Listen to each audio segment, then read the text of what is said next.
welcome to the Catholic Forge, a conversational podcast where we gather to explore our Catholic faith and discuss how it forms our lives. All are welcome to join in this conversation and journey. Thank you for listening.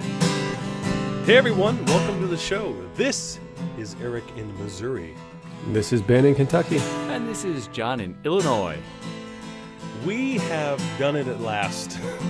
I don't know what we've done exactly, but we have reached this, our 100th episode. So, congratulations, brothers, Yes. for making it this far. Yeah, I had to come back around for that. Yeah, I remember Simpsons when they reached 100. I can remember it. They reached 100 episodes, and they had it like it was on Time or Newsweek magazine or something. And there was a picture of Bart Simpson, and his eyes were the two O's. The Simpsons reached 100 episodes, and it was like just shocking. How could they reach 100 episodes? So now we have notoriety just like the Simpsons. That's yes, yes, we do.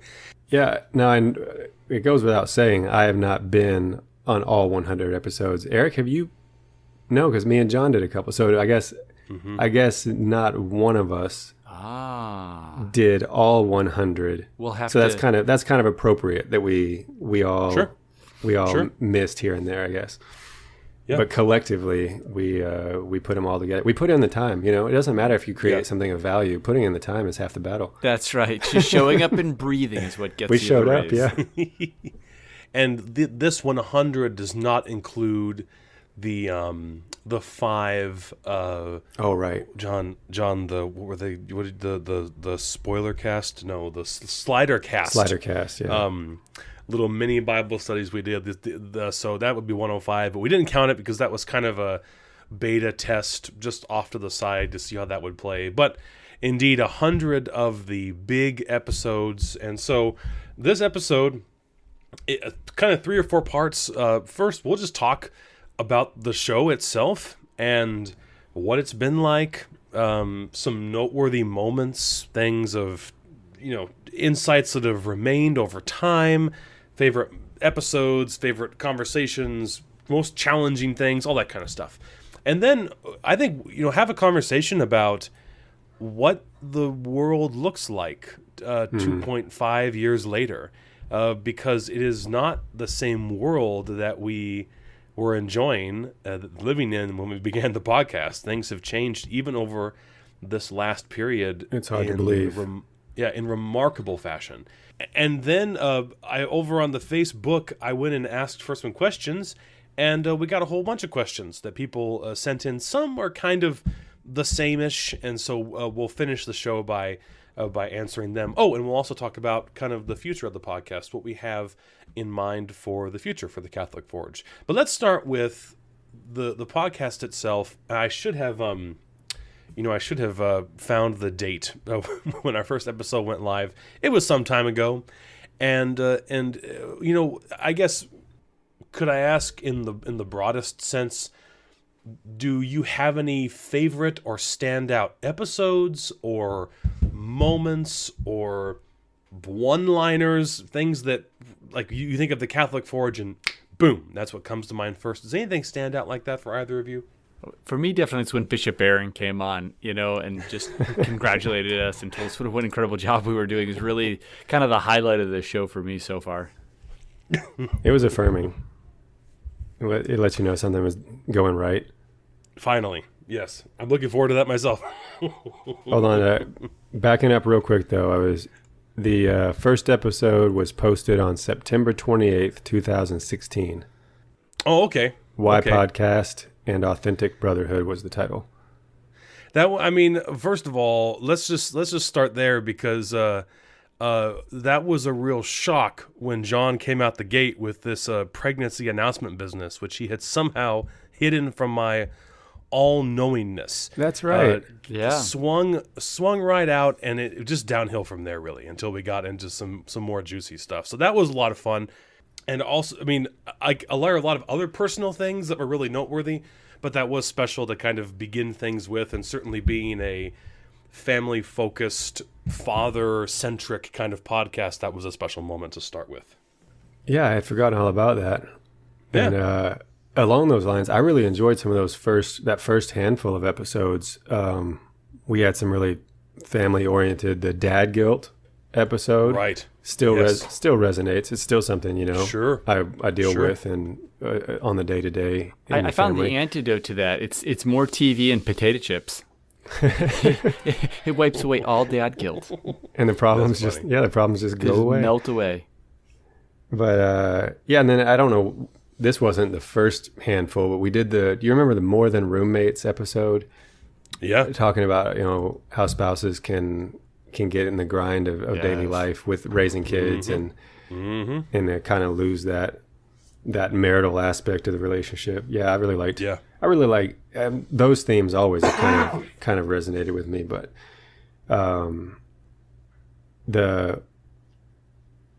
maybe not a favorite moment, but talking about those first handful, did you guys deal with nerves on those first few episodes? Absolutely, yeah. That idea in the beginning first, or that you were recording. Even if I think I'd just been recording here, it would have been nerve-wracking, that idea. It didn't bother me that people were going to hear it. Just the idea, though, of getting in front of a microphone and recording was daunting. Yeah, I had forgotten all about that until just now, really thinking back to the first 3-4 episodes. And I don't really remember when that went. It went away at some point. And but it was probably up in the 20s or 30s. Eric, I don't know if you ever had that. You're a little bit more accustomed to being in front of a mic and in front of people. Yeah, I would say so. I guess I would side mostly with John that it was like the production end of it. Yeah. I mean, we spent all that time, even in those early, like, couple dozen episodes, make sure that this is set and that is set and this is set to that. And you can remember when someone would record John and have the wrong mic selected, and then it would come back sounding like you were talking through a Fisher Price. I'm probably doing it right now. Let's using the Fisher Price. Yeah. Don't make fun of me. The Fisher Price, but making sure that everything was technically sound. Yeah. And because then the content came, naturally, but making sure that, like, is it going to actually sound even, a quarter wave professional? And so when I started getting comments from people who were listening saying, hey, I listen to a dozen NPR podcasts and you guys sound just as good as them. Like, that was a huge, encouragement to me. And they didn't even comment on the content that we were producing. Like, it was just like, hey, technically it's there. And I was like, okay, even if we don't come out and just, home run, at least we have the quality necessary to get us into people's earbuds comfortably. Does that make sense? Yeah, absolutely. Yeah. And we had spent so much time in the beginning too. It felt like we spent a couple months preparing what are we going to do, and then to be like, all right, now the pressure was on to produce that. That was, I think, the stress for me was, when I'm in front of an audience, or talking, the gaffes and stuff are actually part of it. Like when you make a mistake or you stumble over your words, you get to make a joke out of it, and it works well with an audience, and you get feedback from them, and they get to have sympathy for you for your patheticness. When it's a podcast, it's a blank-faced audience just staring, and you have no idea how they're responding. So there's a nerve in a different sense. That's a good point. So, and very true. Like with what you do, John, I imagine a lot of it is just it's live and unrecorded, so you also know that mistake isn't being preserved. Yes. And will come back to haunt me and cause me to be fired at one point in time. But no, I guess I kind of threw us off track there. Eric, what about you? You have any favorite moments, favorite episodes, other than you mentioned the John, the baby reveal, but any episodes you were fond of? Oh my gosh, I mean, I didn't even look through the list. I think it shows my hand, but any of the like media talk. So I was gonna Star Wars. I was gonna say, just say the Lord of the Rings one. I was gonna say that one, but I felt that was a little Stranger too. Things. Yeah, I really enjoyed the Lord of the Rings. Yeah, those are a lot of fun. Any of that kind of talk, like, because that was why I started doing, even before I went to college. Like, I was writing Bible studies about how to find God in Lord of the Rings. Tonight we actually, Ben just mentioning we're at the penultimate chapter of Lion Witch and the Wardrobe. So Aslan just came back to life. Spoilers for those who have not read the book. Oh, you're reading it with Hannah? With both Hannah and Oh, Daniel. nice. Okay. And so I was thinking about that the whole time, about the magic of reading and especially the wonder of Narnia. But any time that, so anyway, the point being that I was asking Hannah, like, what happened to Aslan? Well, he's not dead anymore. I was like, yeah. And it's like, what, how? Well, magic. Okay, great. Does that remind you of anyone? No. Santa Claus. I was like, yeah, you'll figure it out. Eventually you'll figure it out. I wasn't going to push it. Yeah, in her own time, she Tolkien will. would not want me to push it. Jack would want me to. I'm more obliged to Tolkien. I'm not going to push it. She'll figure it out eventually. But like I said, I've been doing that for a long time. The religion, theology, and media stuff. So those were really cool. And more recently, and certainly because we've been doing them more recently, I have really enjoyed the guest episodes, especially as I think, without puffing up at all, I think I'm kind of getting a little bit better at my interviewing, which I wasn't great at to begin with. And so that's a lot of fun, either to sit across from a person. I think especially of the Veterans Day episode with Richard Vargas. I'm sorry, that wasn't for Veterans Day, but he told the story of his deployment in Vietnam. To sit across from a person and just listen, and kind of loosely guide the conversation, but listen.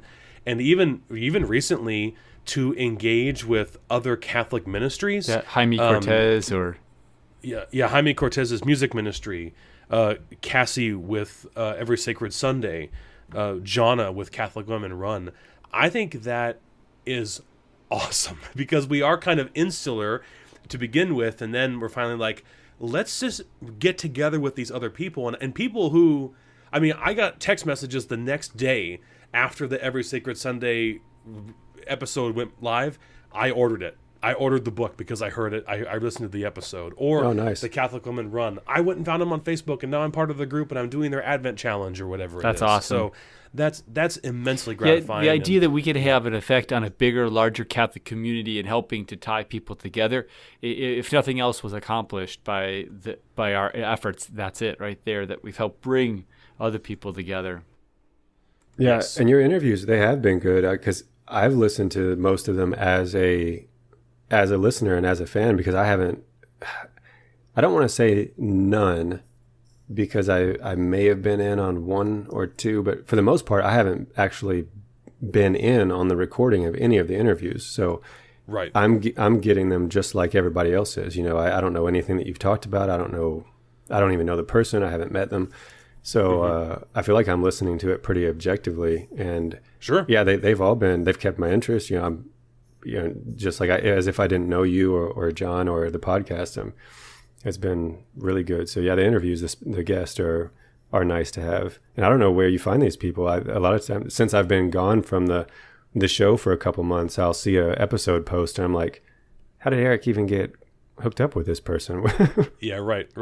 I send emails and I ask nicely. I guess, for either of us, I'm not trying to say that like someone's our best friend or they aren't, but John, of the guests we've had or been, because you were on with Father Ken Geraci both times, I think. Yeah. That's right. Yeah, I knew there was. But certainly listening to the other episodes, like, I'm not trying to say one's better than the other, but for you personally, was there any like standout guest episode? It's tough to say because it's kind of, each one has its pros and cons, I guess, as far as content versus personality versus they're so varied kind of too in their stories and what they bring. It's hard to compare them. Right. Absolutely. So I think they all brought something unique and interesting. I really did. I did like the Richard Vargas and his story in that interview. Yeah. He seems like he'd just be a great guy to know. Oh, yes. He's a lot of fun. Yeah. He's amazing. So, John, anything for you? Any kind of noteworthy guest experiences that you've had? No, I've just really enjoyed. It's been a wonderful evolution. I think bringing on the different people we've had, and most of them Eric has got for us, and it's been just a delightful experience to be able to reach out and talk and hear the different perspectives, and just encounter different communities that are online. So it's been a real exciting development. I hope that we continue to do it. I agree. And at the end, maybe we can throw around some like dream guest. Well, maybe we can get Bishop Barron back. There's no reason not to try. Might as well. Well, what can he say? No, and then file a restraining order. I don't know. How about most like insightful moment or challenging? And I would like to say, for myself, to give you time to spin some wheels, I think one of the most moving episodes was certainly the tale of Ben's family and the trials and sufferings of miscarriage. And I couldn't reveal who, but after that episode, someone even emailed me and said that this was a source of healing in their life for miscarriages that they had suffered. Actually, I received several comments along that line privately. People who had either never shared of their miscarriages and were able to come into contact with the grace of God in Christ through that story. So not only was it really challenging to listen to, very emotional, but a remarkable insight was gained through it. So for what it's worth, man, thank you again for sharing. No, that that was definitely one of the most challenging ones for me to do, of course, just to talk about it. But that's why I wanted to. And when you told me that afterwards about the emails you had received and stuff, I was really happy, because that's kind of what urged me to kind of come out of my shell a little and say, okay, I'll talk about this even if it's not easy, because maybe someone needs to hear it. So that was definitely great, and I was glad that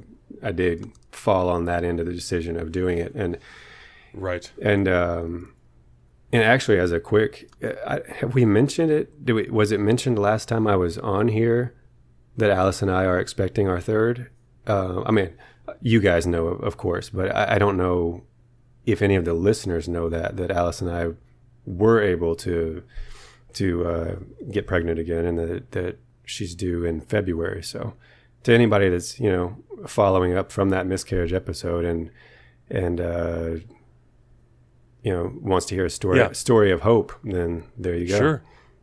Well, and I think somewhere in that episode we had discussed like the potential for future children and kind of very briefly what your feelings were on that. So congratulations, and certainly prayers for her and for you and for thanks, the girls, Yeah, because we close to that. We had really resigned ourselves to the strong possibility that it wasn't going to happen again, and right. And it was very weird timing. It was almost right when we had reached that resignation and that acceptance and that peace that, okay, we may be a 2-child family, and we're at peace with that. And no sooner than we were at peace with that than we found out she was pregnant. It was pretty remarkable in the timing of that. I found that to be the most challenging episode for me too. Not only I've not experienced, but it's one of those situations where you feel so helpless to be able to affect anything, And I think the response that Ben, that you talked about, Eric having, that he just went up and hugged Alice. I think about that often now as I encounter people with different tragedies and stuff like that. I think Eric would just hug him. And it's actually affected the way that I often think about people's moments, because in discussing that episode, you just feel so helpless. Like, I can't do anything to change or make the situation be better.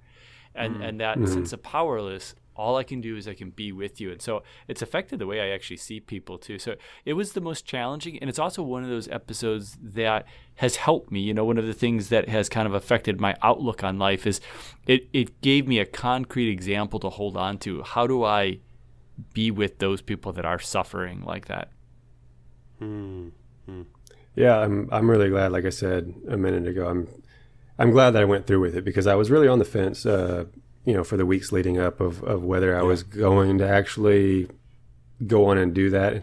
And talk about nerves, that was, we were almost 2 years into the podcast by that point, But when that episode rolled around, I remember being very nervous before hitting record because I knew it wasn't going to be a fun, it wasn't going to be a fun evening by any means with that kind of a topic. But yeah, so I'm glad that is on the books though, and that episode happened. And since then, I've actually meant to refer it and haven't. We've encountered several women since then at church that have shared their miscarriage stories just for this reason or that. And like you say, John, sometimes I think a hug it's all you can do, and it's what goes the farthest because, what can you say in that moment? What can you say? But yeah, and for me, it was that concept. All you can do is you can be with them. There's nothing you can do. You're really all powerless to do something, but to be with them. Yeah, I guess that kind of ties into another good episode, the ministry of presence. Yeah. And yes, indeed. Was that challenging to you? That episode? Yeah. Oh no, I really enjoyed it though. Okay. And I think if I remember right, maybe John spearheaded that idea a little bit, or was it you, Eric? I don't know. Yeah. It wasn't me. No, he had, yeah. It was a good one. It was mine, not Eric. Because I had never even heard. Fair enough. I had never heard that phrasing before, the ministry of presence, and so I learned. I guess I got some insights from that one. That's happened a lot on here though, where I've if it's been a topic that one of you have chosen, I've gotten to talk with you about it at the same time that I'm learning about it. On air, so to speak. Well, things have changed. From when we started in 2016, if you can believe it. I remember the one thing I remember that was really noteworthy was we were just getting started, and I was at a conference or some such thing, and it was election night in 2016. Mm-hmm. And I remember you guys were recording for whatever reason on a Tuesday, not on a Monday, or is that when do we used to record? We recorded on several days. I think we were on Wednesday or Thursday. We did Wednesdays for a while. Right. Well, in any case, I was done with the conference for the day, and I called. No, of course, I didn't call the election until the next day. But there was all this, of course, hubbub and discussion and conversation around it, but also to see how the conversation had gone. So I jumped in on the Skype call on my phone outside the hotel on the Wi-Fi, but also to say, hey, what do you make of this? What's going on? And one of course, the most noteworthy cultural changes, at least in America, that we've gone through in that time was the election of President Trump and his presidency and the many things that have come out of that. Not picking a side, just saying that is a big thing that has happened. Yeah, and we've seen such a hostility rise in our culture and attributable to all parties involved. It just is amazing how we've moved to such a polar extremes on everything, and it's infiltrated into everything. I actually just heard a commentator saying the other day, think about how great it would be if politics wasn't involved in the news. Think about how great it would be if politics wasn't in late night TV. Think about how great it would be if politics wasn't in football. Think about how great it would be if politics wasn't. Everything has been politicized. So no matter what the subject is, we now have inserted politics into it and caused division.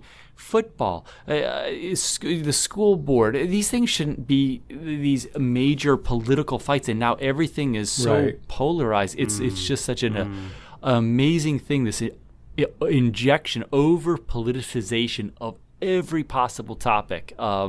It just is extraordinary. Yeah. Oh yeah, I can't believe how much it's changed in 2 years. And I want to be careful because to some extent, every generation, every time period is kind of saying, well, it's all never going been to this pot. bad. Yeah, this is the worst it's ever been. Correct. And so I want to be careful about that because, of course, that's kind of always the cry.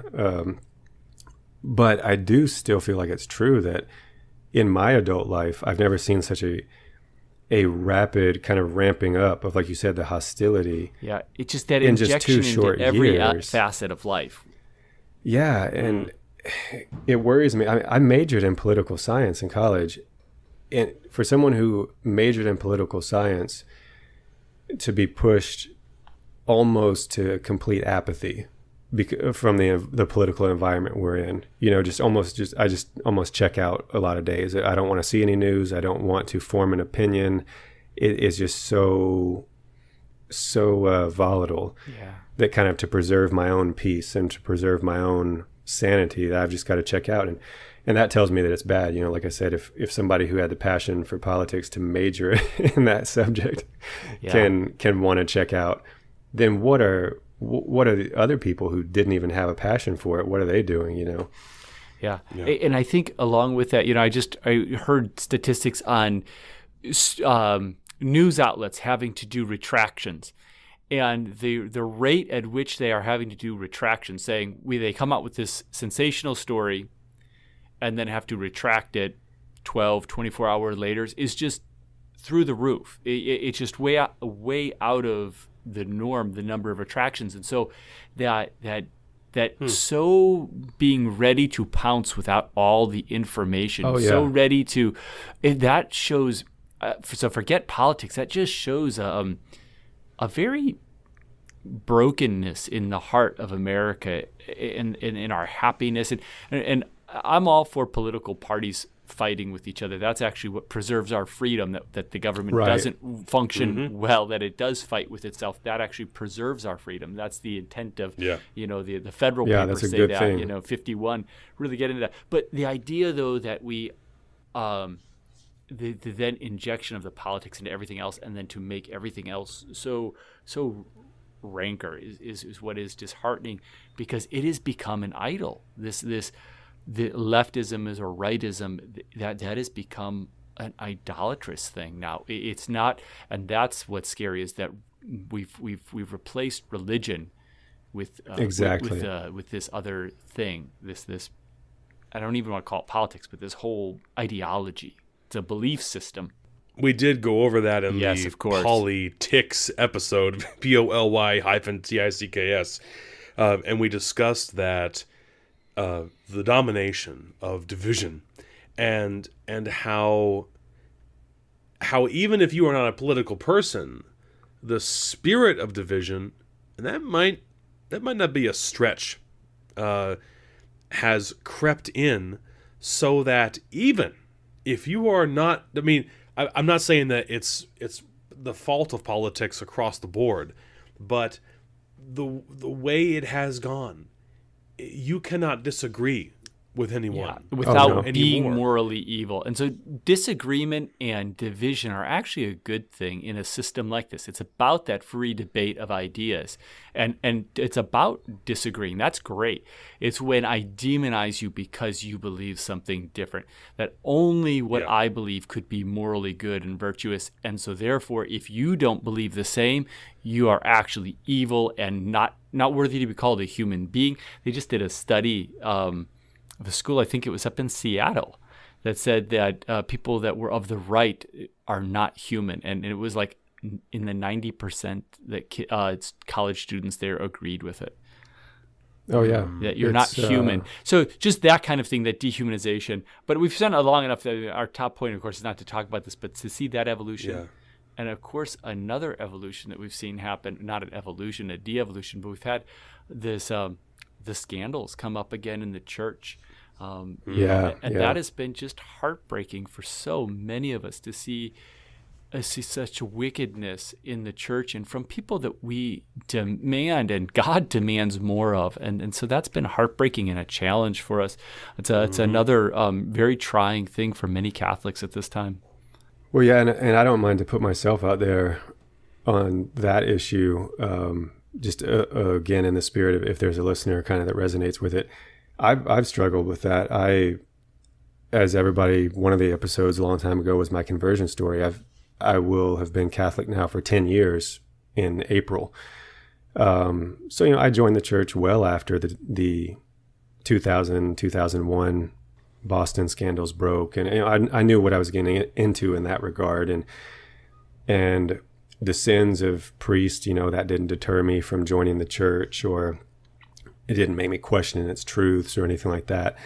This current scandal has a different flavor to it, because my focus through the whole thing is I mean, of course, sympathy for victims is always at the focus, but what's rocked me so hard in this time around is not the idea of, oh, how could a priest commit such a horrible sin? You know, any human being is capable of any range of sin.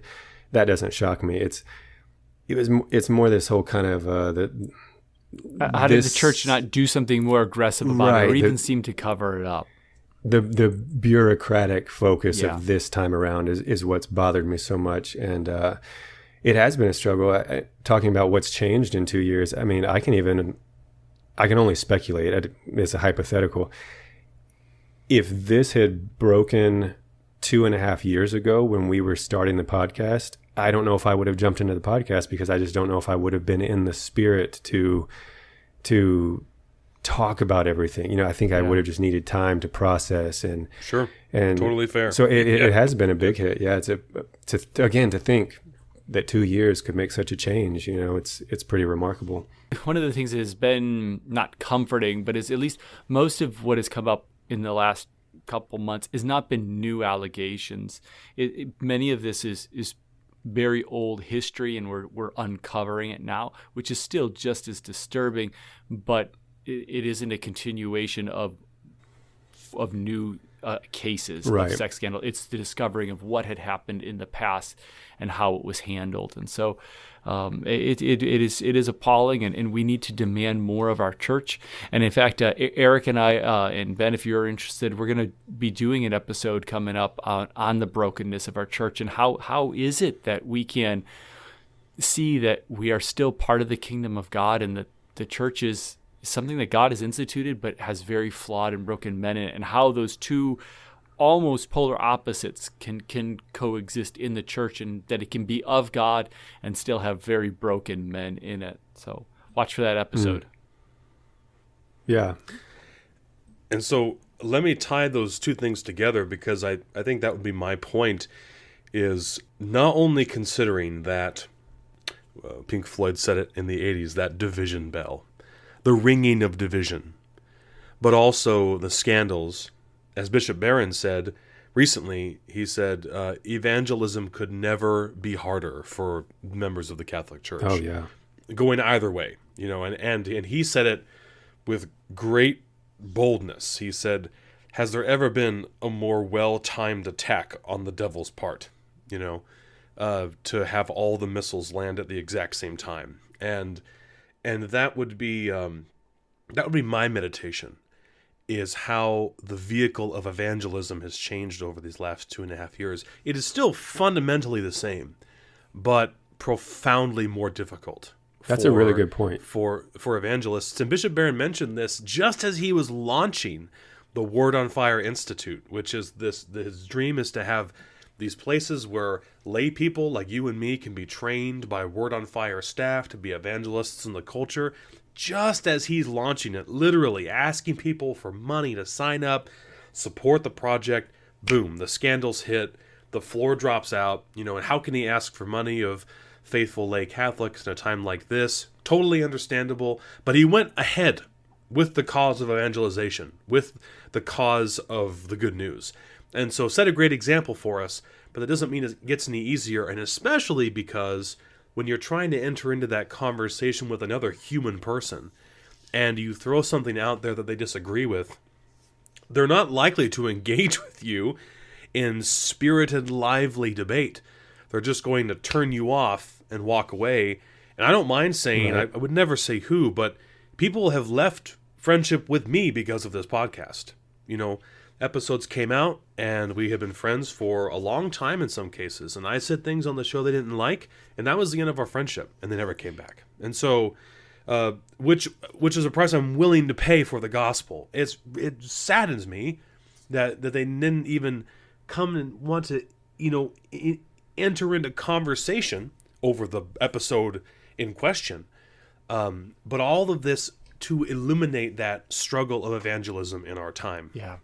Well, and I think what's true about what Bishop Barron says is that in past times there have been persecutions, and what a hard thing it would have been to have been in the early church and to have been persecuted but to evangelize.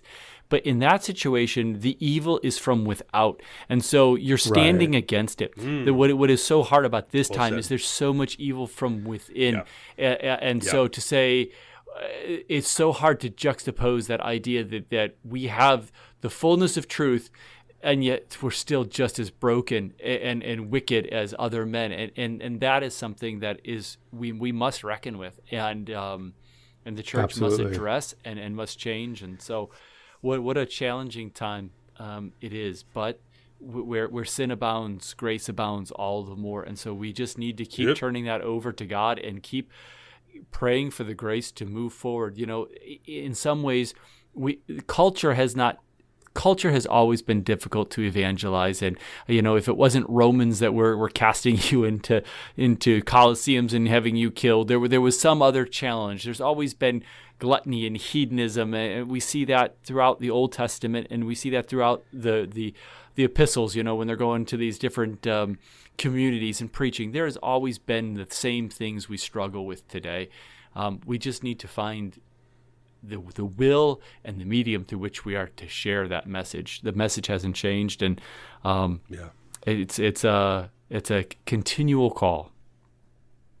Yeah, definitely. And I think the sooner evangelists realize that, the better, because I've seen it at work. I've seen it in my own parenting. So often you just keep trying to do the same thing you did before. Yeah. And sometimes I look back and I think, why did it take me 6 months to realize that I needed to change my approach on this? And I fear that a lot of evangelizing is going to still be like that. Just people kind of are in their rut and they think, okay, these are my talking points. This is kind of how I do my thing. But this is a game changer. It really is. And if they don't understand that, see, the question up till now, the question has largely been, you're evangelizing someone, and their question to you is, why should I believe you? Yes. But I feel like moving forward, the question is, they might believe the whole gospel. Now the question is, why should I trust you? Yeah, absolutely. And that is going to be a different challenge. And that's what faith, you hit it there. That's what faith is based upon. It's faith is never blind. It's always in a person, whether that be the person of God or the person in front of you. You think of your science class. The reason I believe is because I knew that teacher up there was really smart, and they told me that I was made out of atoms and electrons and protons. I've never seen, nor can I do any real empirical study, but I believe it because I trust the person there in front of me telling me about my DNA and my atoms, the chemistry of my body. I believe. But that's the thing is you have to have the ability and the will, and people won't trust you, and therefore faith is rooted in your trust in the person offering it. And so when we are not trusted because of the actions of some, that challenges the ability, as you said, Ben, to grasp hold of the greater truth that we are sharing, which is the gospel. Well, and as the cause of evangelism moves on, we, as a little podcast, are going to try and keep up in our own little way, in our corner of the internet, a very small corner indeed, with all the other 19 Catholic podcasts.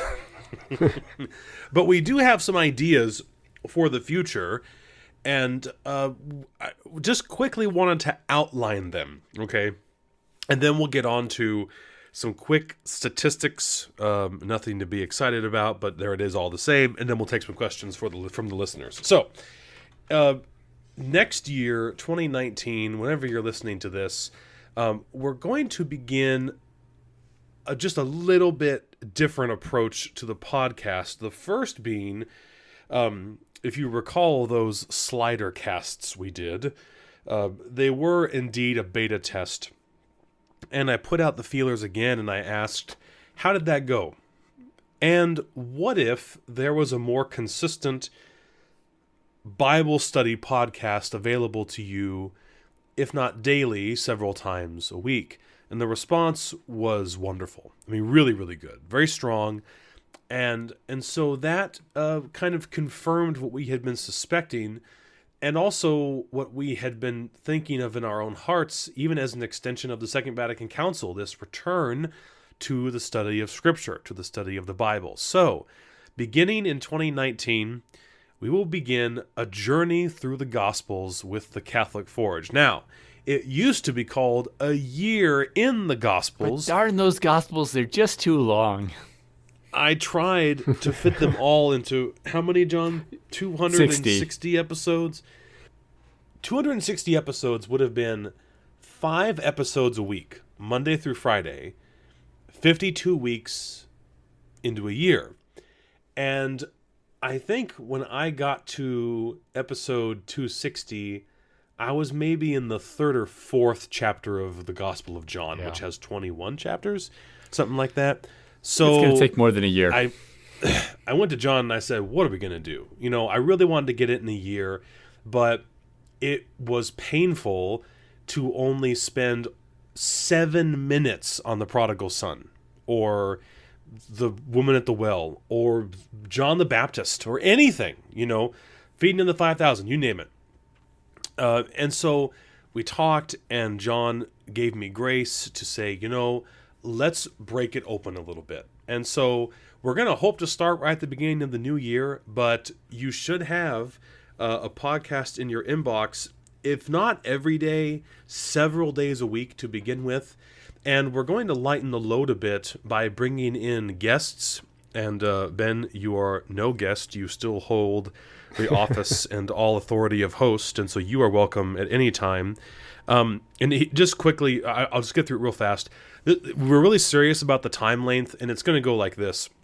So let's say it's Ben and I on an episode for a whole week, you know, 5, whatever, however many episodes. I have about 2 minutes to make a... Well, first of all, we hear the scripture. However long it is, however short it is, we hear the scripture being read. Boom, we hear it. I have 2 minutes to make a point. Ben has 30 seconds to respond. Ben has 2 minutes to make a point.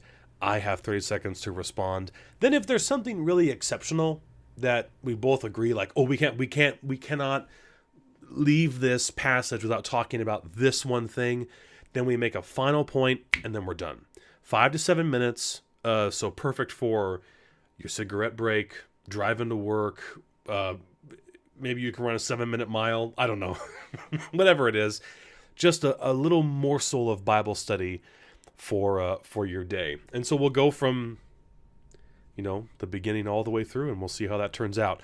Consequently, because we have that big project in not in the can, there's nothing recorded yet, but since we have it on the horizon, we are going to change the how do I say it? Podcast production schedule. Meaning that, as of this moment, there will only be 2 Catholic Forge proper episodes per month. It might fluctuate. Some months there might be all 4. Some months there might just be 1. But given the time it will take to record the scripture studies, you know, we all work. Quality it's over all 9 to 5. Quantity. Yes, Yeah. hopefully. And so it's still family first. And indeed, you know, if you're thinking, oh my gosh, how are they ever going to do this? Well, keep in mind, if it's 5 episodes a week and they're 5 to 7 minutes apiece, then even at the extreme end, it's 35 to 50 minutes of recording, and then the rest is just editing. Don't tell so them that's actually, secret. They want to think that they're with us each day, that we've just recorded it fresh that morning for them. Freshly squeezed. That's absolutely right. Freshly pressed and fried in bacon fat. Now, so it's not a big investment of time. It's just the production kind of thing changes a little bit. So we'll only have 2 proper episodes a month we're planning, but we'll see. And if you're listening over on YouTube, once a week or so, there will be a big video, which is just an audio version in video format of like 5 to 10 episodes. So you can listen to Matthew 1 through Matthew 7 or 8, you know, all at one time. I'm not going to post a video version every single day, but there will be audio versions on iTunes, SoundCloud, Spotify, on the website. Those will post every single day. So there's that. That makes sense, Ben? Yeah. I know you're hearing it for the first time. Does that make sense to you? Yeah, it does to me, yeah. Okay, so, and we are hoping to kind of continue with this. John mentioned we're going to talk about God's broken church, and yet she's made whole in Christ. So we'll have that episode. And also for those listening, if you know someone in your life who you think would make a great guest, maybe your priest or a friend or someone who's gone through something, hit us up. We say it at the end of every episode, how to reach us. I'd love to hear more and reach out to those people to see what kind of conversations could be had. But for us, is there anyone that you kind of think would be neat to have on the show? What do you think? Guest-wise. I think we should have Bishop Barron back again. I wish I could hear that first episode. That's the one we forgot to hit record on. That was when I was still learning how to use Audacity. So it was the left click. Yeah, not he the came right over to click. our house. We had beers and we recorded. But Nice indeed. Yeah, he would be wonderful. I haven't nagged him very much, but I would love to have Paul Ford on, who is one of the living C.S. Lewis scholars and a professor of Catholic theology and liturgy in California. I would love to have him on to talk. I would love to have Father Geraci back, of course, and also Father Turner back. Both of them were awesome. Other people, Ben, what do you think? Who are we missing?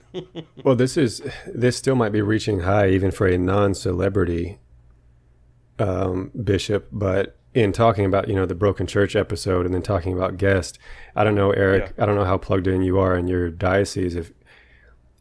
I think there are still a lot of good bishops out there. They're the majority, I would say. Yeah. But we've seen through all of this, I can't speak for everyone. My beef isn't with the priest. Like I said, my beef is with these bishops that have squandered their authority. And I think the more chances that good bishops have to speak and be heard, the more people can heal and maybe get a better perspective on that. So like I said, that might still be reaching. Bishops are incredibly busy. They're incredibly booked. I mean, that's probably reaching pretty high, but it's just a thought. I mean, just throwing it out there. It's one of the best suggestions that I think we've grappled with at our next project. Recruit a bishop. I don't know Bishop Stowe very well, but I feel like he would come on the show, Ben. He may, yeah. But you would have to put that together and have him over to the house if you're willing to do that. Yeah. Bishop Johnston, who's here in the Diocese of Kansas City, St. Joseph, very busy. Because they publish his schedule, right? And it's like, how is he in all these places? Yeah. How does he do this? I think he would be willing, though. He is a wonderful man and so smart. John, what about your bishop? Do you think Bishop Malloy? He is just delightful. I would be fearful to ask him, but he would be a delight. He's wonderful to listen to. He's as you said about your bishop, he's brilliant and just a very sweet, humble. I adore our bishop. He's a lovely man. So it would be worth an invitation. It would be worth an invitation. Yeah. That's a great challenge for the new year, is to reach out to these fellows and say, hey, your excellencies, would you come on, please? And thank you, to talk about that and the rest. I mean, I would love to sit and just listen to Bishop Johnson talk about his average day. What do you have for breakfast? Yeah. How many plates of bacon?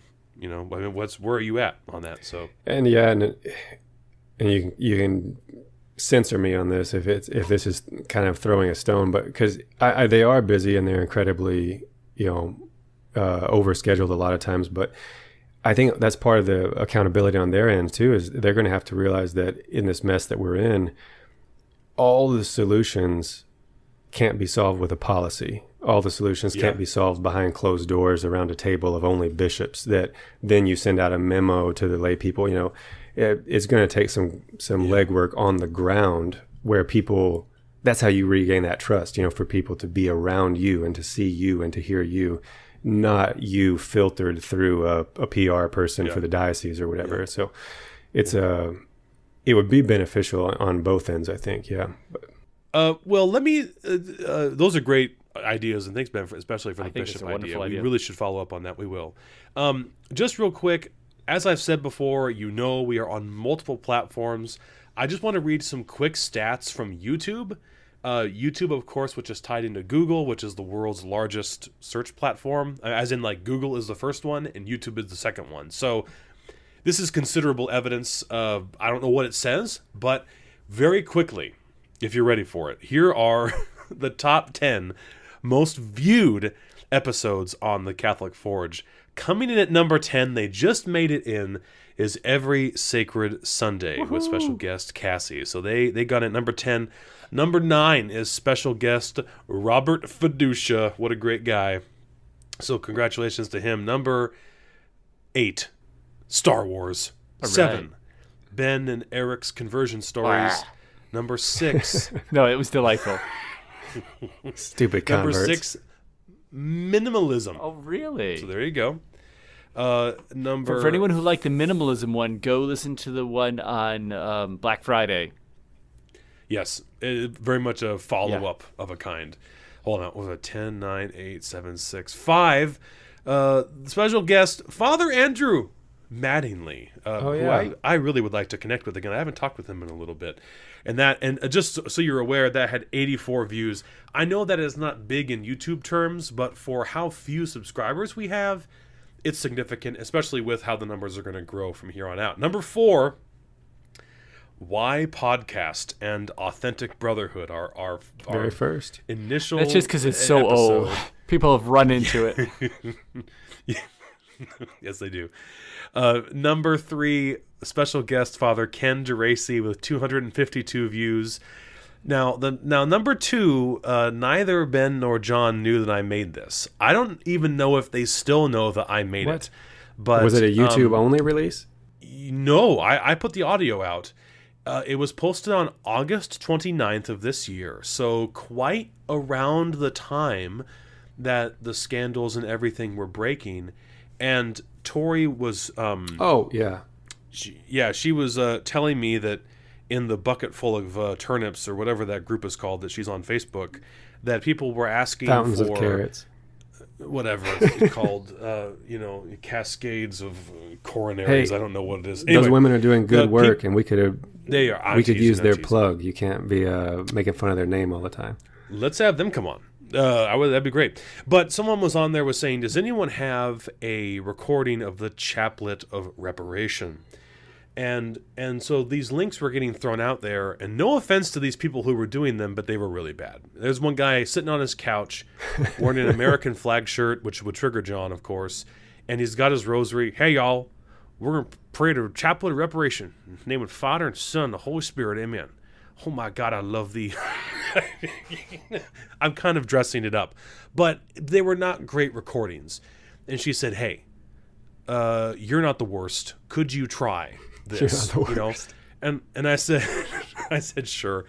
And so, and not like today when my voice was very shot from being sick for a little bit, but I said, yeah. And so I went down into the studio here in the basement room and I recorded it. And I sent it back to her, and I said, did I get everything in the right place? And then we fought over the memorare or whatever it is, the prayer at the end, but it's all fine. And she sent it out, and it has 360 views. And so people have been listening to it and praying along with it. So we were glad to provide that.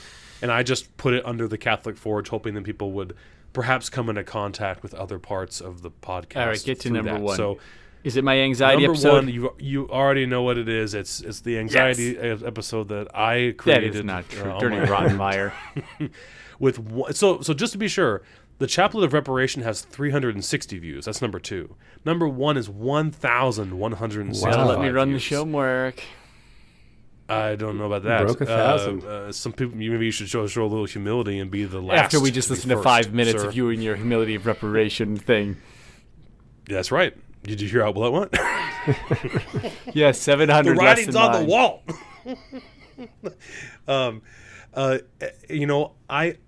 I have posted on this and asked people, like, who's listening to this? Would you let me know? And no one has responded. I'm gonna click over right They were now too and check nervous. again. Maybe in the last 30 seconds, someone has. That guitar sounds real good. What would we like? What have some of our subscribers said? They had some feedback for this episode.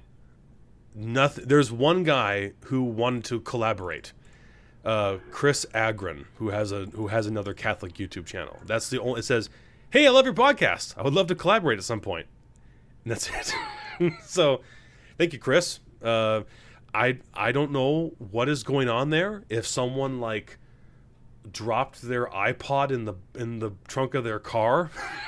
But no, it has been steady over time. Yeah, and I think that really is an indication. You know, every year, and I've said this a couple times in the show, when we ask the parents, what are topics that you want us to address with you as parents, and being able to help you as parents, you raise your children and love God. Anxiety every year is something multiple parents say. Anxiety is just such an important topic for people at this time. So many people are struggling with it. Their children are struggling with it. And so it definitely would be a topic worth revisiting, and to kind of do a 2.0 on that one, and give some other things, and maybe bring in some guests that could give some real solid psychological advice, things like that, and tie that into the spiritual realm as well. Mm-hmm. Mm-hmm. I agree. And so speaking of bringing people in, like I said on the Facebook, people responded to my little post, and we have some questions. Are you ready?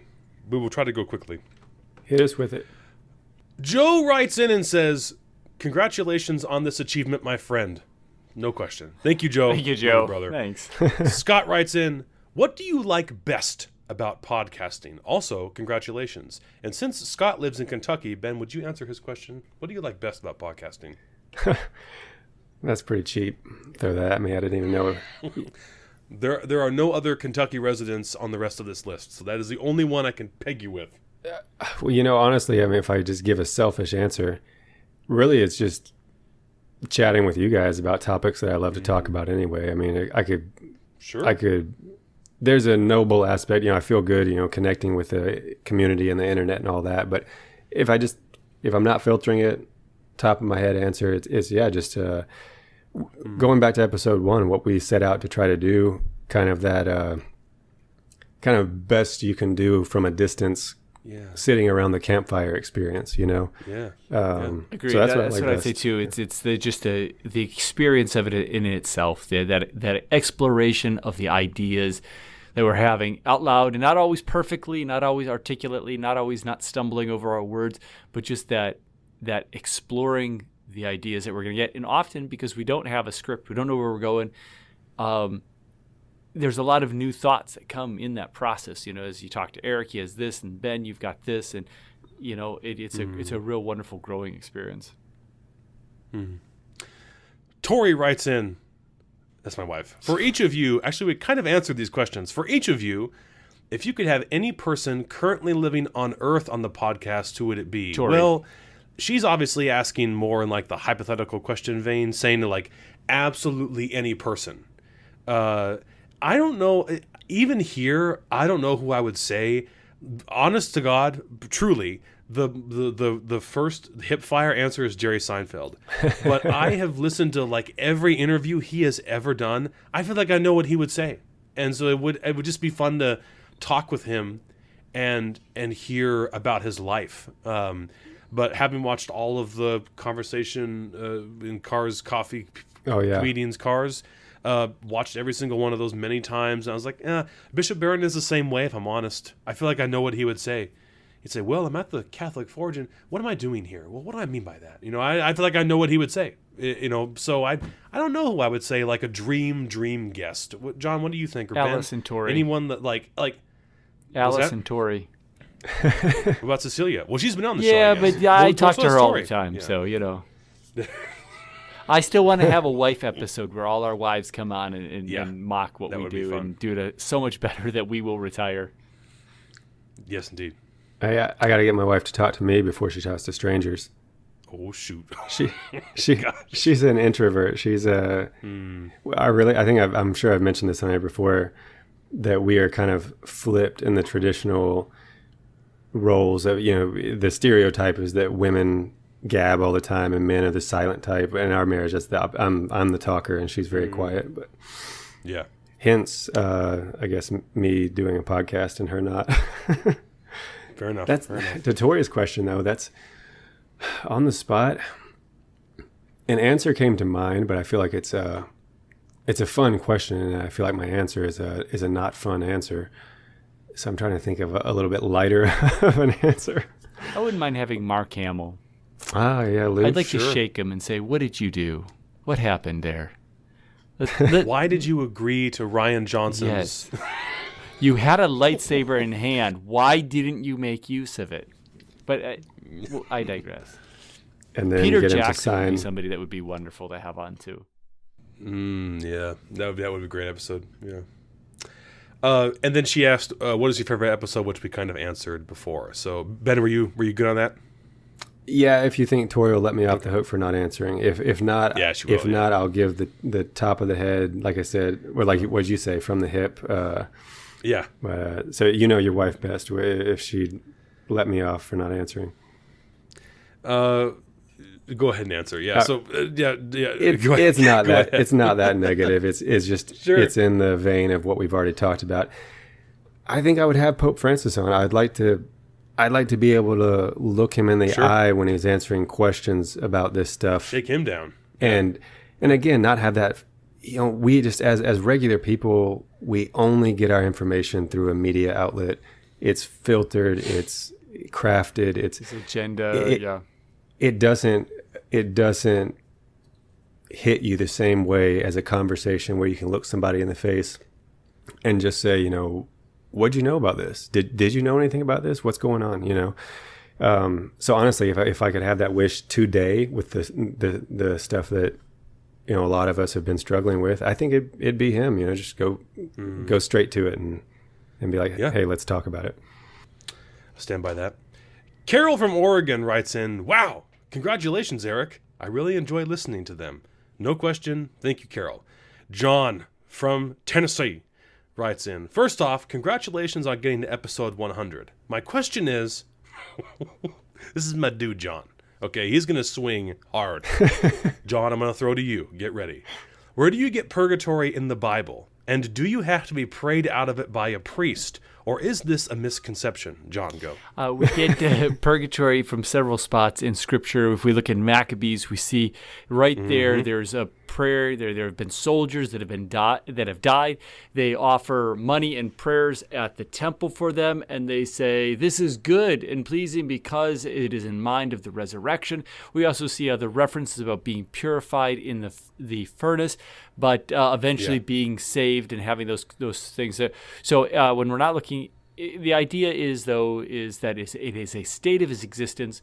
When we leave this world, we are so filled with attachment to sin that if we were to go right before God with that attachment, we would exclude ourselves from God's grace. We would not allow ourselves to go before him because of our wretchedness. And so God gives us this state where we are able to be purified and made ready to receive his love. It'd be like if I cheated on my wife and then I came home and she said, "Oh, you're the most wonderful husband in the world. I love you so much." Her love would be painful. It would almost destroy me because I would recognize how wretched I was. So God has given us this gift. You do not have to be prayed out by a priest. Of course, a priest prayers are very efficacious, as we read in James. The prayer of a righteous person is very powerful. But all people are called to pray for those in purgatory, and every single Mass we pray for those that are in purgatory. It is a constant duty. All people are called to pray for those in purgatory, and it is not only a priest. So I don't know where that comes from. I've never heard that myself, but no, we are all called. It is a duty of all Christians here on earth to pray for those that are in that time of purification. Man. Let me throw one back, John, because people are going to say, "Well, I hear that purgatory is a painful place or a discomforting place, and why do we have to suffer if Jesus suffered once and for all?" It tells us right in Romans that we are co-heirs with Christ, provided that we suffer with him. There is a requirement. There is temporal punishment. Yeah. And while I am forgiven eternally, I am forgiven, there's still a responsibility to be co-heirs, to cooperate with the salvation. We are not passive recipients of salvation. We are invited to be co-workers, not because God needed it, but because God willed it, that we be co-workers. He places Adam and Eve in the garden, and he places them there to till and keep. God didn't need gardeners. but he invited us to be co-workers in creation. Yeah. And we see this constantly. Jesus didn't need apostles. Jesus didn't need anybody, but he chose to have those people and to send them out to do the work of evangelization, to be involved. Jesus falls when he's carrying the cross. He did not need Simon the Cyrenian to help him carry his cross. He is God, but he chose it. He willed it that we would help carry the cross. He's telling us right there that it is our duty to participate in that salvific act, not because he needs us, but because he invites us to be involved in the greatest work that there is. I think C.S. Lewis wrote, Ben, maybe you know for sure, but I think C.S. Lewis wrote somewhere that he could not oblige purgatory as a scholar, but he really hoped there was one for the sake of his soul. And he sort of illustrated that beautifully, I think, in Voyage of the Dawn Treader, when Eustace is turned into the dragon because he puts on the golden amulet. And in the narrative, he says that when Aslan rips off the dragon flesh, he said, there was a pain, but it was a good sort of pain, you know? And so Lewis, of course, not the source on Catholic orthodoxy or Catholic teaching, but I think giving that to us, saying in this Christian life, there is that suffering. I think that you nailed it right on in the very best way that works for me anyway, as an apologist and also as a Catholic, is that sense of attachment, especially because we embrace that idea of you die and you come to God as you are. And that's true to our detriment. Yeah. You know, I don't know. The love of God is also the torment, of the wicked. That overwhelming love. Yeah. Yeah, I think I have heard that from Lewis, and I appreciate the honesty of that question. And this is off the cuff. I didn't know this question was even going to be read or anything. Was it Pope Benedict? Didn't Pope Benedict say something to the effect? Man, I'm going to look foolish. I was probably not anywhere close to him. I've heard someone said, if purgatory didn't exist, we would have to invent it, or is that not purgatory that quote is? I'm not sure. Meaning it does ring a bell, but not a real clear meaning one. Our need for it. That we have a need for it. It is a gift of God's mercy. It is because God's greatest attribute is mercy. It's not something we deserve, but it's something that He gives us. It's just a special grace. If for anyone that finds the idea distasteful, it is simply the idea that God is making us perfect. Be perfect like your heavenly Father is perfect. God is the one. We accept that grace is the thing that does that. And if we call that part of being purgatory, then so be it. But if someone were to say, I just can't abide the teaching, and of course I wholeheartedly believe the teaching of purgatory, as Lewis said, I greatly hope for it because I know my soul needs it. But if someone's refused to believe it, I do not think that the lack of believing in purgatory would be a detriment to your salvation, and it would probably be a delightful surprise to find out that you were wrong when you were able to have it be part of your salvation. I'm glad I was going to throw that out there because as a convert, obviously purgatory was something that I worked through. My wife is not Catholic. That's actually still one of her, I don't want to say hang-ups, but, things that she's still working through about Catholic teaching. So it was John, right? The question? Yeah. John? Yes. So, John. like, if this is something that John's working through or struggling with, absolutely, I was going to say the same thing, that as far as when you're getting into, obviously the church has truth and the church teaches truth, but when you're getting into these after death things, even the greatest theologians admit that there's a level of uncertainty and mystery, and no one knows exactly what purgatory will be like. It's like any description of heaven. It falls short of what it really is. Yeah. Mm-hmm. So don't let that be a single barrier. And I really appreciated, I am sure that this was Pope Benedict. I don't know the body of work it was in, but he even wrote during his papacy about the not getting hung up on the duration of purgatory, that some people, for one, after death, time is not time. Yeah. Right. It's outside of time. And, whether purgatory could be more of a blink of an eye than we even imagine or think. But for the soul experience, it may feel long. Yeah. Because you're outside of time. Absolutely. Right. So like Interstellar or some nonsense. Yeah, because I think a lot of times people hear purgatory and they get this idea in their head of like 1,000 Earth years burning in fire, or and that you're getting on Hope not. you're getting on shaky ground.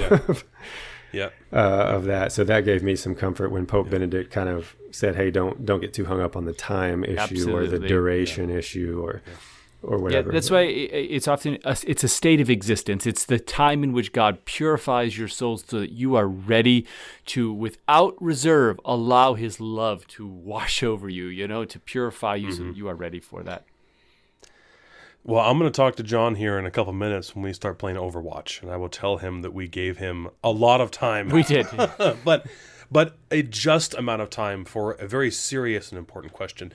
Let's pick up the pace a little bit here, and Lynette, Jaime, and Stuart, along with not Lucas exactly, but they all kind of ask the same question, and that is, in a sense, how has making these podcasts changed you or helped you to grow? And not to dodge the question, but I think that we have addressed this previously. For myself, I think the one thing that sticks with me from maybe the second or third episode we ever did on prayer was Ben's reflection, which may have been even from Thomas Merton or whoever it was. Ben, you'll know, that idea of creating for yourself an environment of prayer where you will not be disturbed, so that anxiety is removed, that you can truly be alone with the Lord in your prayer time, in your prayer closet, as it were. Yeah. That would be even just one. It was like 2 sentences, and that radically changed my approach to praying on my own, making sure that my phone is off, the door is locked. If I'm going to be bothered, my phone is, or my office phone is set to DND. People know that I'm not available for 15 minutes, whatever it is. That really had an influence on the way I pray. Two things on that. That idea I got from this book, In His Spirit, by Father Richard Hauser, but I don't know where I doubt he originated it. It is a very Merton-like idea. Second, fun fact: today is the 50th anniversary of Merton's death. December 10th, 1968. So there you go. Just you brought him up. Thought I'd throw that in there. But John, did you want to go on with that, or you want me to? No, did you have a second thing? You said 2 things. It was the Thomas Merton. It was those 2. I just mean as far as your answer, how it's changed you.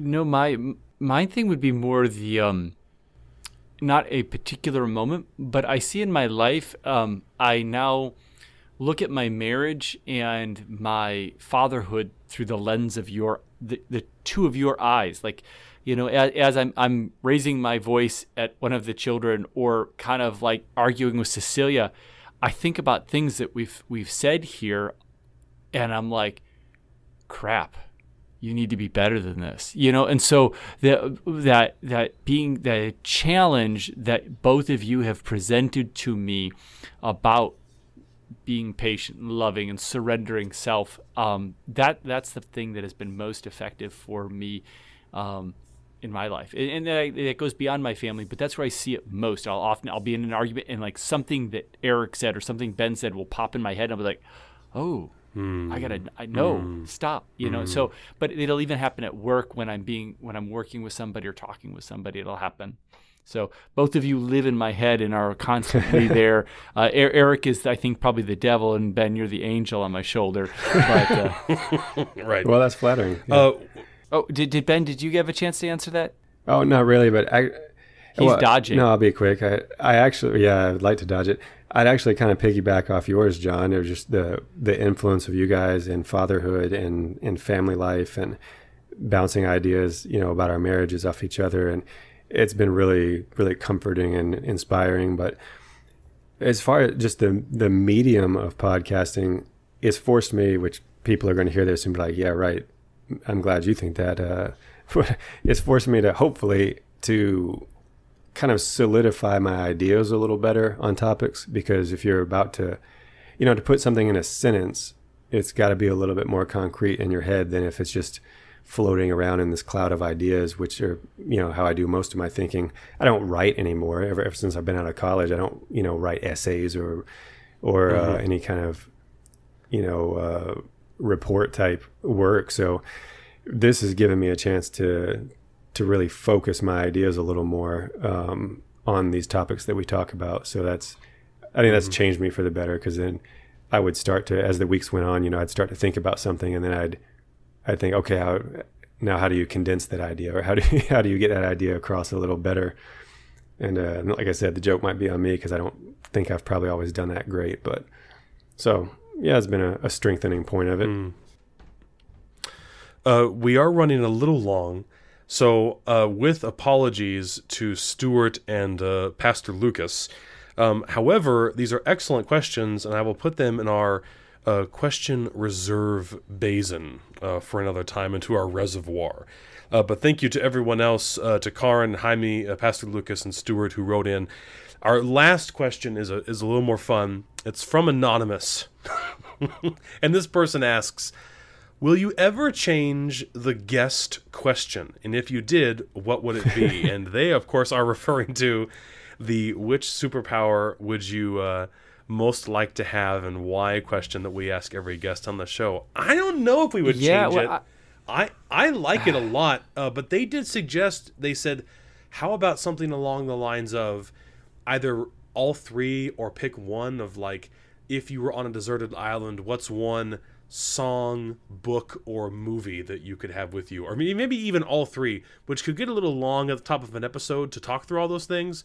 But I like that one too. I'm open to changing, but I really like the superhero one. It's just fun.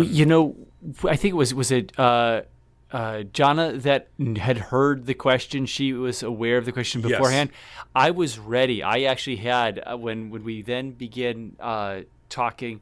After we were talking with Cassie, the next one, I had an alteration of that question, because I asked her, I began saying, have you heard our question first? And she said, no, I hadn't. So I went ahead with it. However, I was ready. I had that. So I think it is anonymous. It is a good idea.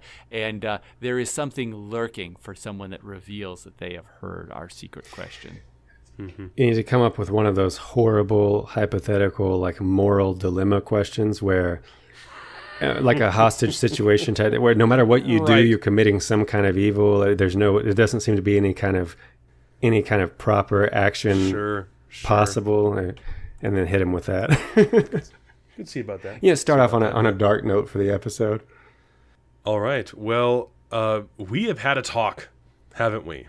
100 episodes in, and thank you. I mean, we say it all the time, and not without good reason. We are grateful for you, for the person that has us on in the car, for the person that has us on the run or at work or wherever you are, whatever you're doing. Thank you for taking us with you these past 100 episodes, and we hope for 100 more. Maybe we'll get there, maybe we won't. We have neat plans for the coming year, and we're just thrilled to have you along, to have your responses, to have you engage.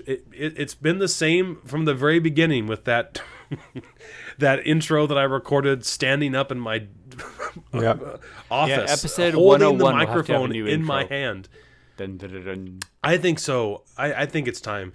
But all are welcome to join in this conversation and journey. And it's trite, but it's absolutely true. So thank you for being here all this time, and for making the show what it is. We really appreciate it. You guys want to throw anything else out? Just